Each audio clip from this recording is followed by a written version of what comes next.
Hey guys, hope you're doing well. My name's Julian. I wanted to put this short video together to show you exactly how to set up your first lead generation campaign on Meta. I might be doing another one of these on Google, but we'll see. So there's a couple of things you're going to have to do before you get to this step where you are landed on basically the user interface of Ads Manager for Meta. I'm not going to go over those things in detail, but a brief list is you'll have to have set up a Facebook page, a Facebook business page, and then you're going to have to set up your actual ads account. And once you have all the accounts in place, the pages, you are going to have to verify everything throughout that process. But once that's all completed, you'll set up a pixel, connect it to your website, and that's going to be there to basically track all the actions and conversions and things that take place via people going through your ad, and it's going to track all the demographics of those people. It's basically just going to keep track of everything that happens. But once you have all those things set in place, you'll begin setting up your first campaign. So starting off, you're going to click create. You're going to have an objective to choose. You can start with just generating awareness, getting traffic to a website, engagement on a social media account. I've done one of these recently for the first time. Usually I'm only running leads and sales, but for the sake of the video, we're going to do leads. I have a feeling that's going to be most of y'all's goals. So, from here, depending on how experienced you are with setting up ads, which if you're watching this video, you probably don't know how to run ads. So if you're going to try to do it on your own, I would recommend doing the recommended settings. It makes it a lot easier. You have a little bit less control over all of the different tiny aspects of what your campaign is going to consist of, but Facebook does a pretty good job, or Meta does a pretty good job of, making sure you have the best things set in place. So, because they want you to do well. They also want you to spend a lot of money, but they ultimately they want to retain you, so they want you to get results. So it's a good choice. You'll name your campaign. You can name it whatever. It's probably good to make the name associated with whatever you're testing. If it's a certain item or a certain audience or something like that, this is where you're going to want to specify it. You'll name each section of these though, and it breaks down between the campaign at the top, an ad set, and then the actual ad. And within the campaign, you can have multiple ad sets, and within those ad sets, you can have multiple ads. You'll probably start doing that once your budget for ad spend increases and you have more options to test things. It just becomes more efficient. If you have more money to spend, you can test more things at once, and it makes the process of optimizing go a little bit quicker. So you can start making money faster. But within the campaign, on the recommended thing, if this was the manual setup, you'd have a lot more options here. But you can do it in Advantage campaign budget, which simply put is you make one budget and Facebook decides based off of the performance in the first few days, first few weeks of your ads and ad sets where your budget will be distributed. So it's helpful if you aren't going to be paying attention every single day, to how things are moving through and what's doing well, and allocating budget accordingly. Before that, actually, an important thing is if you are trying to sell apartments, houses, listing things, or you're listing a job, or it's a credit card offer, or social, any of these things, you need to specify, or else your ads are going to get shut down. It's going to be against their policies, and you're going to get in trouble. Your account could get banned, you could get blocked, stuff like that. And you don't want that to happen. So make sure you specify what you're advertising always. Next, you can A/B test your ads or ad sets. I guess you can test everything against each other, but what that'll do basically, it's pretty self-explanatory. You're testing one thing against another to see what does best, and then you will either have it automatically or manually you will allocate budget towards the better performing ad set. Next is you're going to specify details in the ad set. You're going to choose how you want to receive leads either through your website, through instant forms, messenger, all these different options. Typically, if you want more quality vetted leads, you're going to filter people through your website because they're going to get there, they're going to see what you offer, they're going to see how you're different from other people. They're going to see your offer specifically in more detail than what it's described as in your ad.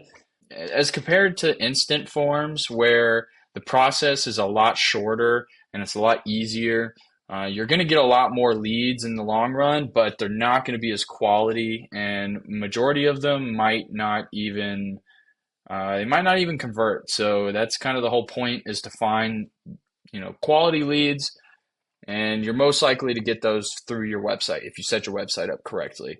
You're going to choose what page you're going to advertise on, Facebook page, and it's going to be different if you have a website.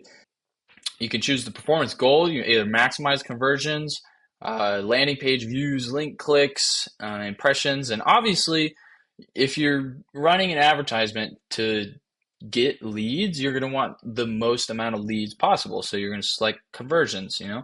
If you wanted landing page views or link clicks or reach or impressions, you would run a different type of ad like objective. Before I reference the pixel, this is where you're going to choose what parameters are going to be tracked.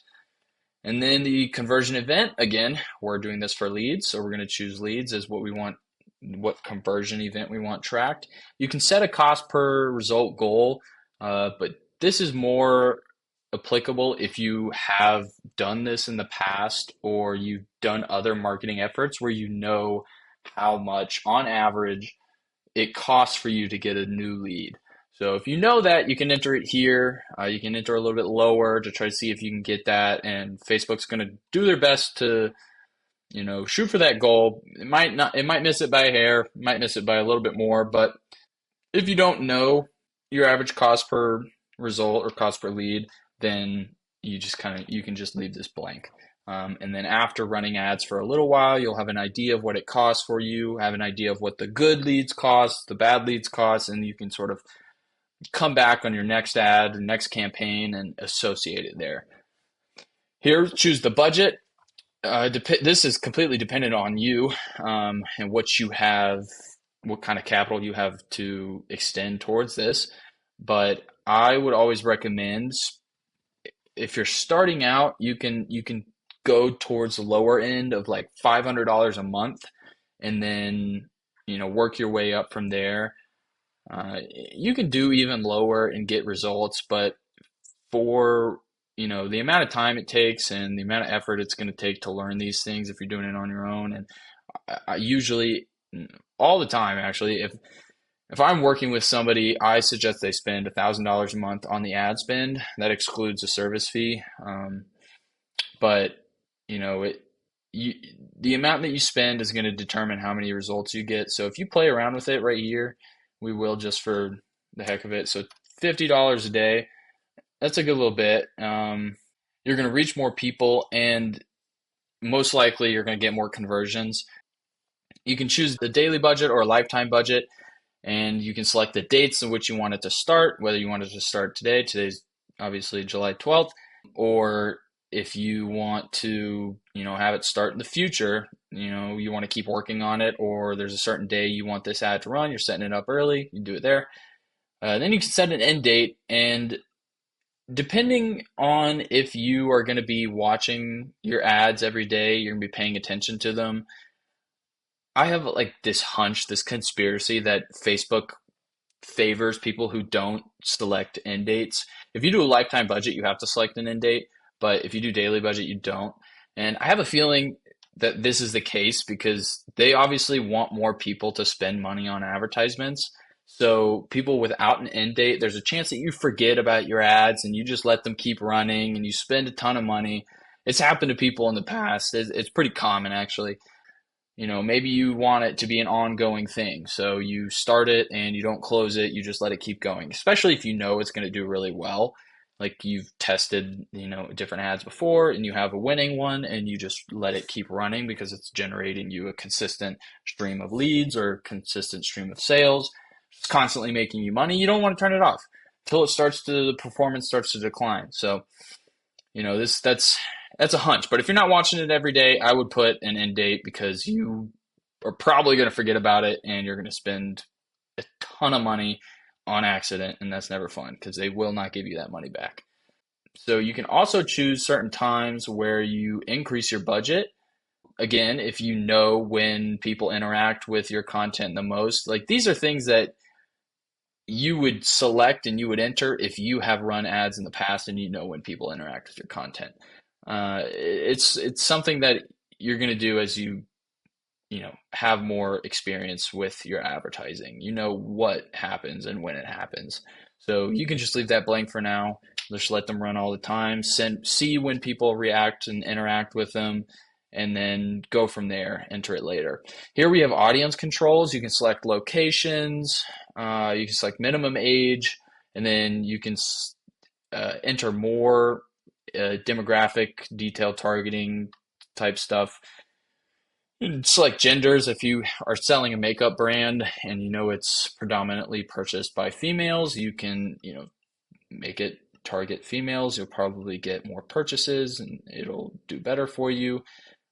Age difference or like age demographics, you can choose any sort of age range, and that's helpful.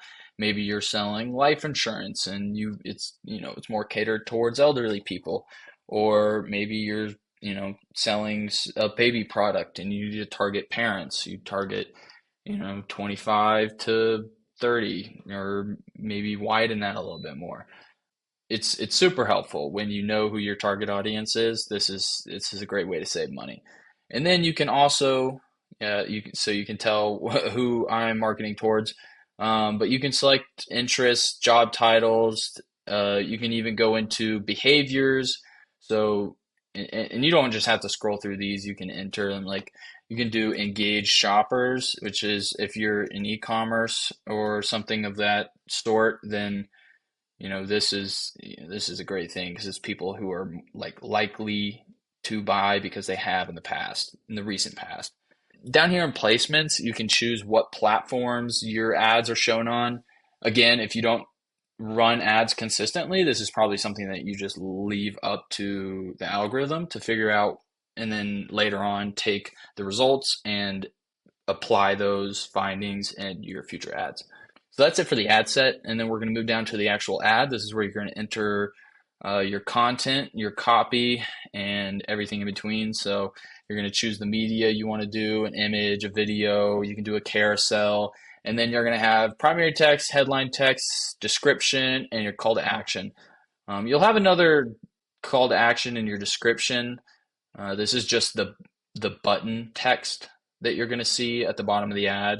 You can choose a bunch of different ones, but you choose your media. Typically, video, moving images, they all perform a lot better than still images and carousels. And then you have your primary text. This is going to be not the first thing people see, but it's going to be a short description of what you have going on. Maybe it's your offer. Maybe it's a little bit more description on, what you do. Your description is going to be, it can be long, it can be short, but this is going to be the bulk of your text. This is going to be what you do, how you do it, who you do it for, all that stuff. And your headline is obviously the hook. This is where people are going to read it and stop. So you need it to be attention grabbing.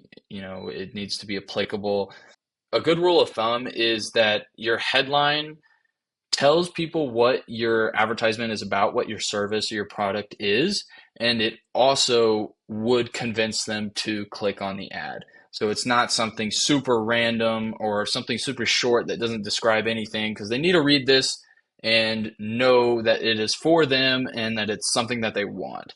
So it's really important. Probably the most important out of the text is the headline.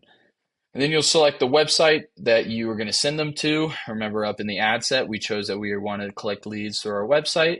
And again, I missed this detail, but collecting leads on your website is, one, more vetted leads or more quality leads, but two, you can also have systems set in place afterwards that will, email them and sort of continue the the warming up of the lead, so they're closer to a purchase. That you cannot do that through instant forms. It's you can't connect it to CRM or a different automation service or anything like that. Your website link is you're going to enter it back down here on your display link. It'll just show on, if you have a carousel, it'll show on your last card. It'll also just show at the bottom. So you can do a different one. You can have a specific landing page for this that is meant for a certain group of people, a certain product. If you're advertising a specific product or service with this, and say you have 5 different services that you offer, and you just want to advertise one of them with this ad set, you will have a specific landing page that talks only about that service. And within this ad, you'll only talk about that service. And then with this link, it'll be to that landing page. So it's all connected and specifically about that service. Usually I don't add any browser add-ons. It just sometimes it makes it messy, but it's just another way for people to contact you. If you really want to take calls, if you want to add another option here, it's totally viable, but not something I regularly do. If you want different languages, you can choose different languages. Otherwise, it's just going to default to the location that you selected back in your ad set. And then down here is another tracking aspect, is what pixel you're going to be tracking with, and you can track offline events. So that's something where that basically means if somebody clicks on your ad and then later down the line finds your website again unrelated to the ad and buys something or signs up for something, that will be tracked and correlated to your advertisement because they initially found out about your ad found out about your business or your service via your advertisement, and then just later purchased for another reason.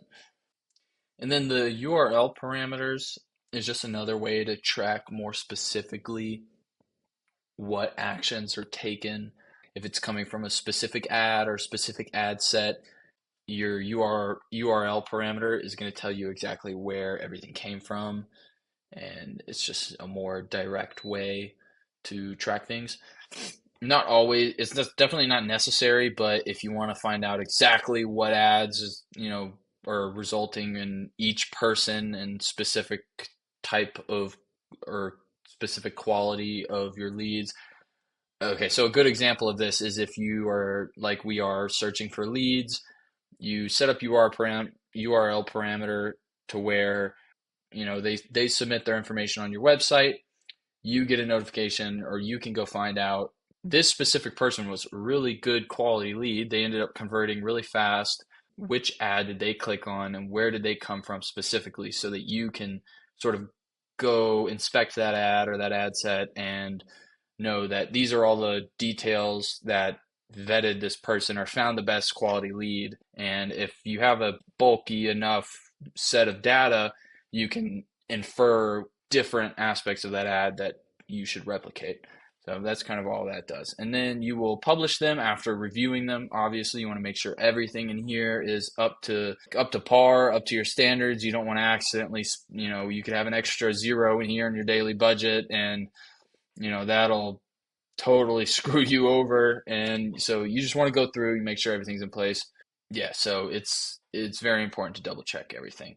But that's pretty much it. If you want to learn a little bit more about this, get in detail video, just let me know. You can respond to the email that you found this in or reach out on the website, and I'd love to help. If you want to work with me and have this completely done for you, again, find me the same way. And otherwise, thanks for watching.